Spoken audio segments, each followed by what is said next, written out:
Hello friends, my name is Mohit. आज हम लेकर आए हैं central idea of the poem on his blindness पर बहुत सरल तरीके से poem on his blindness.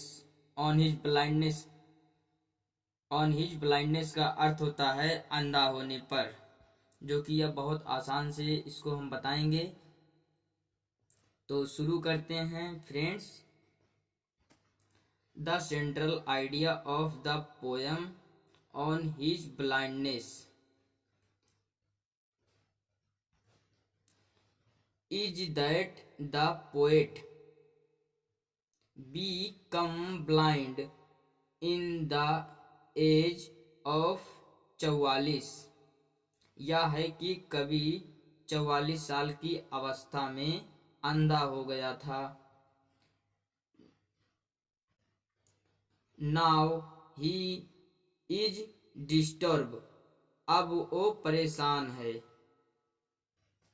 Now how he could serve the God by writing poem.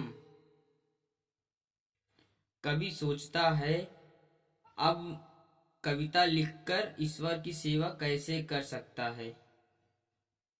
कवि ऐसा सोचता है कि मैं अब ईश्वर की सेवा कैसे कर सकता हूँ कविता लिखकर। Eight last he thought God is great, अंत में सोचता है ईश्वर महान है। At last he thought God is great, अंत में सोचता है ईश्वर महान है। ही इज आमनी परजेंट, वह सर्वव्याप्त है, वह सर्वव्याप्त है। He can see everything so he had no need of worry, वो सब कुछ देख सकता है, इसलिए उसे कोई चिंता करने की जरूरत नहीं है। एक बार पूरा शुरू से देखेंगे, बहुत सरल तरीके समझेंगे इसे। The central idea of the poem on his blindness is that the poet become blind in the age of 44।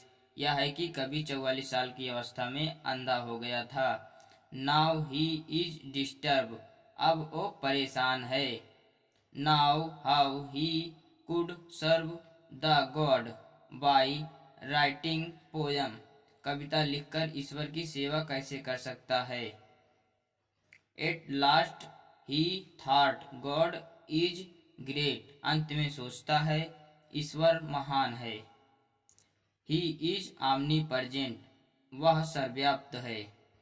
He can see everything so he had no need of worry, वो सब कुछ देख सकता है, इसलिए उसे कोई चिंता करने की जरूरत नहीं है।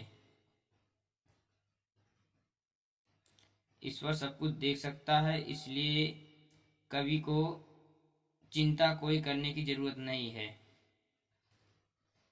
अंधे व्यक्ति से ईश्वर सेवा नहीं कराएगा। कवि अंधा हो गया है, अंधे व्यक्ति से ईश्वर सेवा नहीं कराएगा।